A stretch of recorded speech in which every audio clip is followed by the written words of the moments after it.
எலியாவின் தேவன் என் தேவன். Yes Lord. ஆண்டவரே, பாகாலுக்கு முன்பாக எலியா நிற்கும் பொழுது கர்த்தர் தெய்வம் என்றால் கர்த்தரை சேவியுங்கள். பாகால் தெய்வம் என்றால் பாகாலை சேவியுங்கள். எத்தனை நாளைக்கு 2 நினைவுகளாக குந்தி குந்தி நடப்பீர்கள் என்று சொல்லி வானத்திலிருந்து அக்னி இறங்கும்படி கருத்தாய் செபித்தார்.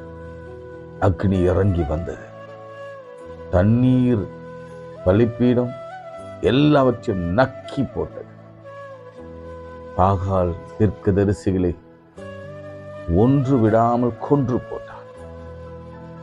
ஆண்டவரே, அப்படி பயபக்தி உள்ள எலியாவை போல நாங்களும் சமூகத்தை நோக்கி கருத்தாய் செபிக்கிறோம். இன்றைக்கு மழை வேண்டும் என்று அன்றைக்கு செபித்த பொழுது, கருத்தாய் செபித்த பொழுது, 7 முறை செபித்த பொழுது, 7வது முறை முழங்காலில் நின்று 7 முறையும் முழங்காலில் நின்று 7வது முறை ஒரு உள்ளங்கை மேகத்தை பார்த்து அவன் சொன்னான், வேலைக்காரனத்தில் நீ ராஜாவிடத்தில் போய் சொல்லு, ஒரு பெரிய இறைச்சலின் சத்தத்தை நான் கேட்கிறேன், ஒரு மழையின் இறைச்சின் சத்தத்தை நான் கேட்கிறேன். ராஜாவி சீக்கிரம் போ சொல்லு, அவன் பயணம் இடையிலே தடைப்படாதபடிக்கு சீக்கிரம் போ சொல்லு.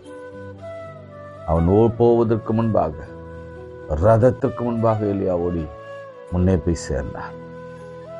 கருத்தாய் ஜெபம் பண்ணினான், மழை நின்றது. கருத்தாய் ஜெபம் பண்ணினான், மழை வந்தது. ஆண்டவரே, நாங்களும் ஏதோ ஜெபிக்கிறோம் என்பதல்ல, இந்த நாளிலே கருத்தாய் ஜெபிக்கிறோம்.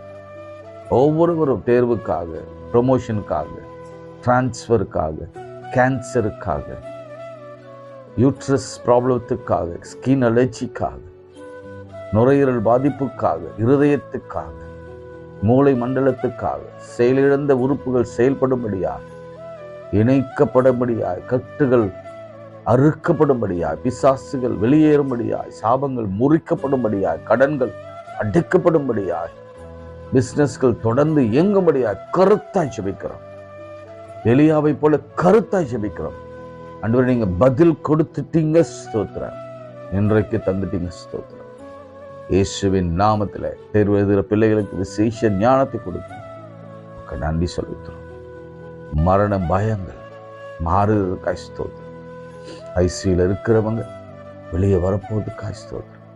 இயேசுவின் நாமத்தில் ஜெபிக்கிறோம் பிதாவே. ஆமென். ஆமென்.